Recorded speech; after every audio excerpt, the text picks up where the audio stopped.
नमस्कार मंडळी, माझी तुझी रसोई या कुकिंग चॅनलमध्ये आपलं मनापासून स्वागत. आज आपण बनवतोय झणझणीत आणि चमचमीत अशी मिसळ. त्यासाठी आपल्याला 2 मीडियम साईजचे कांदे उभे कट करून घ्यायचे आहेत. आता हा कांदा आपल्याला थोडंसं तेल घालून भाजून घ्यायचा आहे. व्हिडिओमध्ये दाखवल्याप्रमाणे आपल्याला कांदा भाजून घ्यायचा आहे. कांदा भाजून झाल्यानंतर आपल्याला तो एका प्लेटमध्ये काढून घ्यायचा आहे. त्यानंतर आपण थोडंसं खोबरं आपण भाजून घेणार आहोत. थोडं तेल टाकून खोबरंही आपल्याला भाजून घ्यायचंय. त्यानंतर 10 ते 12 लसूण पाकळ्या आणि थोडा छोटा आल्याचा तुकडा आपल्याला भाजून घ्यायचा आहे. हे सर्व मसाला भाजून झाल्यानंतर थंड होण्यासाठी आपल्याला ठेवून द्यायचा आहे. मसाला थंड होईपर्यंत आपण मटकी शिजवून घेणार आहोत. इथे मी मटकी स्वच्छ धुवून घेतली होती. त्यामध्ये पाव चमचा हळद, मीठ, 1 चमचा तेल घालून 1 ग्लास पाणी घालून ही मटकी आपल्याला 5 मिनिटं वाफवून घ्यायची आहे किंवा कुकरची 1 शिट्टी काढून घ्यायची आहे. या प्रमाणात केलेली मिसळ 5 ते 6 लोक आरामशीर खाऊ शकतात.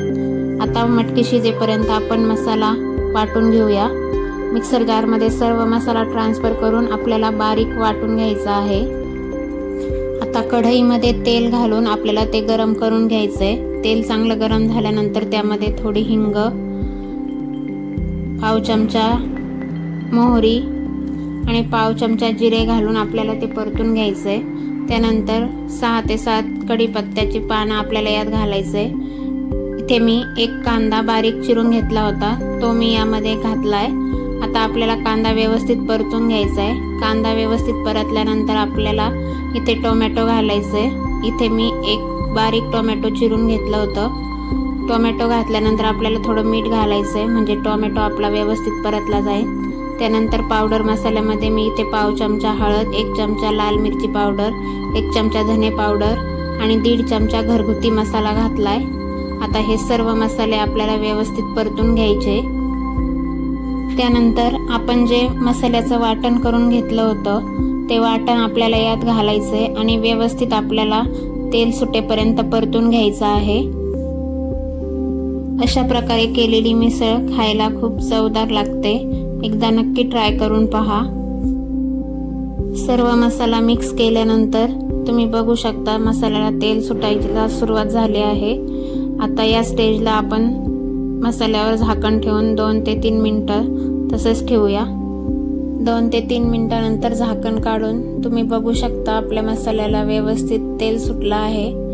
आता या स्टेजला आपण जी मटकी शिजवून घेतली होती ती आपल्याला यात ॲड करायची आहे आणि व्यवस्थित मिक्स करून घ्यायची आहे.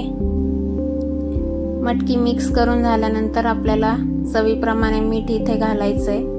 हे सर्व मिक्स करून आपल्याला झाकण ठेवून मटकी मसाल्यामध्ये 5 मिनिटं शिजवून घ्यायची, जेणेकरून मटकीमध्ये मसाल्याचा फ्लेवर उतरेल. 5 मिनिटानंतर झाकण काढून गरम केलेलं पाणी आपल्याला यात घालायचंय.